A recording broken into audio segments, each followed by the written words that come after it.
बड़ों को प्रणाम, छोटों को स्नेह और आशीष। मैं हूँ राजेश त्रिपाठी। स्वागत है आपका मेरे चैनल धर्म दर्पण में हम लोग विविध प्रकार की कथा प्रसंग आपको सुनाते हैं। आज एक प्रसंग है जो पांडव सशरीर जो वहाँ जाना चाहते थे स्वर्ग में, वो कथा आज आपको हम सुना रहे हैं। शीर्षक है इसका, अन्य पांडव मर गए, सिर्फ युधिष्ठिर ही कैसे सशरीर स्वर्ग पहुँचे।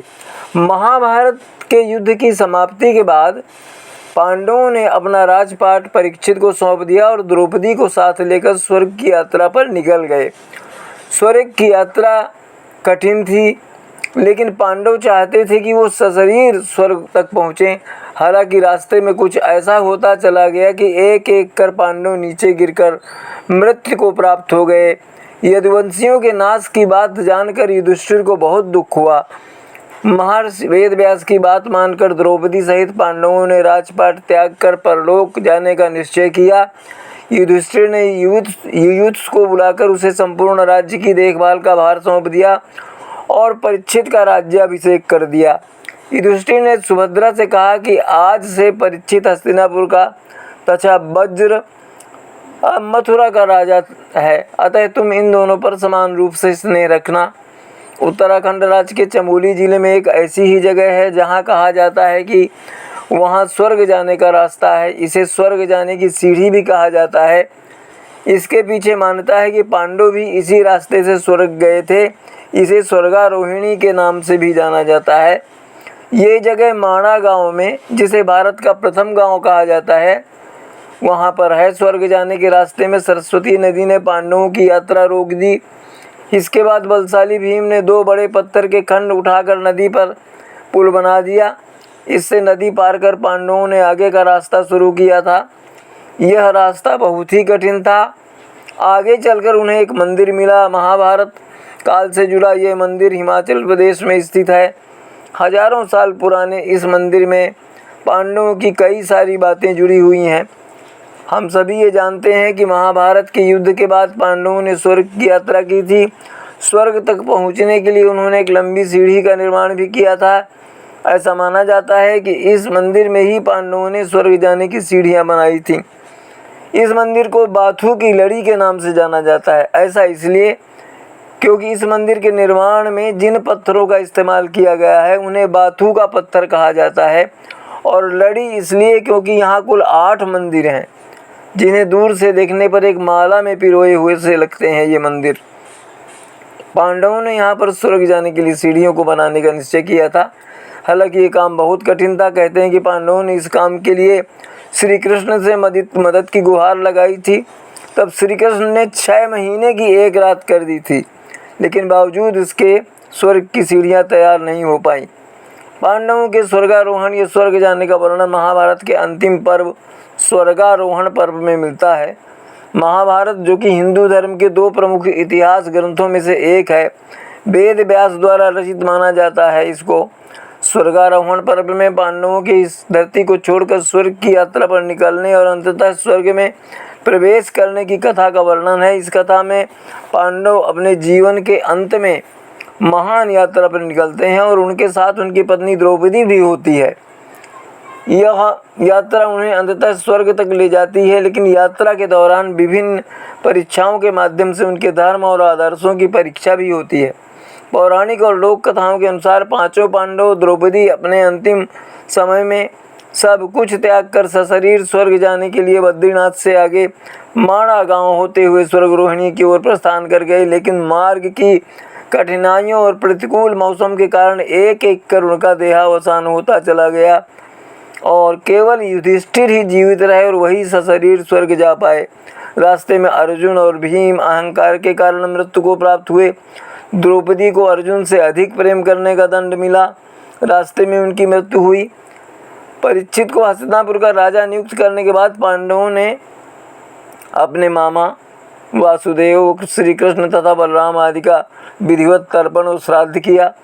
इसके बाद पांडवों और द्रौपदी ने साधुओं का वस्त्र धारण किए और स्वर्ग जाने के लिए निकल पड़े। पांडवों के साथ साथ एक कुत्ता भी चलने लगा अनेक तीर्थों, नदियों, समुद्रों की यात्रा करते करते पांडव आगे बढ़ने लगे।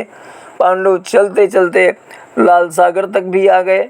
अर्जुन ने लोभवश अपना गांडीव धनुष व अक्षय तरकसों का त्याग नहीं किया था। तभी वहां अग्निदेव उपस्थित हुए और उन्होंने अर्जुन से गांडीव धनुष और अक्षय तरकसों का त्याग करने के लिए कहा।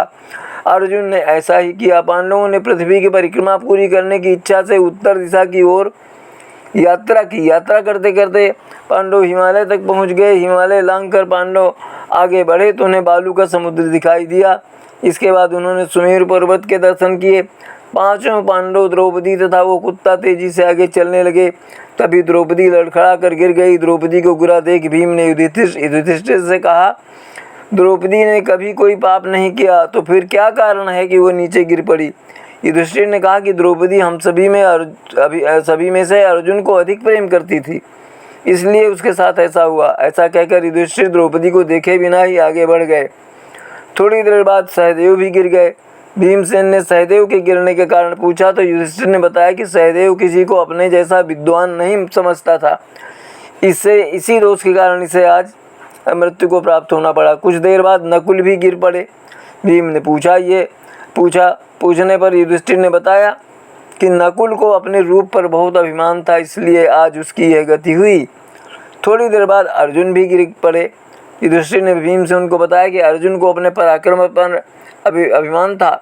अर्जुन ने कहा कि मैं एक ही दिन में शत्रुओं को नाश कर दूंगा, लेकिन क्या वह ऐसा कर पाया? नहीं कर पाया। वो अपने अभिमान के कारण ही अर्जुन की आज ये हालत हुई। ऐसा कहकर युधिष्ठिर आगे बढ़ गए। थोड़ी देर आगे चलने पर भीम भी गिर गए। जब भीम ने युधिष्ठिर से इसका कारण पूछा तो उन्होंने बताया कि तुम खाते बहुत थे और अपने बल का झूठा प्रदर्शन करते थे, इसलिए तुम्हें आज मृत्यु को प्राप्त होना पड़ा। यह कहकर युधिष्ठिर आगे चल दिए। केवल वह कुत्ता ही उनके साथ चलता रहा। युधिष्ठिर कुछ ही दूर चले थे कि उन्हें स्वर्ग ले जाने के लिए स्वयं देवराज इंद्र अपना रथ लेकर आ गए। तब युधिष्ठिर ने इंद्र से कहा कि मेरे भाई और द्रौपदी मार्ग में ही गिर पड़े, मृत्यु को प्राप्त हुए, वो भी हमारे साथ चले ऐसी व्यवस्था कीजिए। तब इंद्र ने कहा कि वे सभी पहले ही स्वर्ग पहुंच चुके हैं।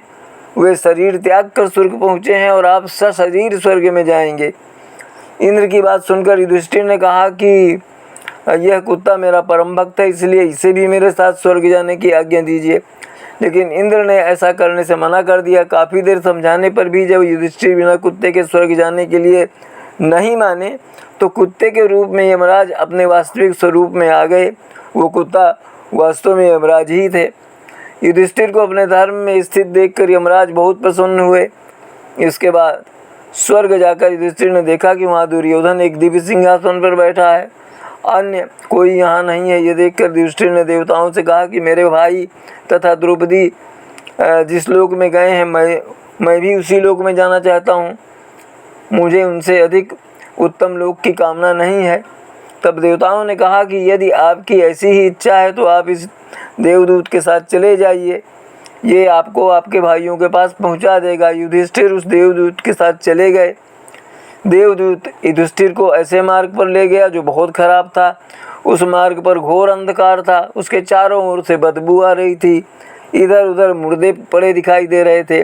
लोहे की चोंच वाले कौवे और गिद्ध मंडरा रहे थे।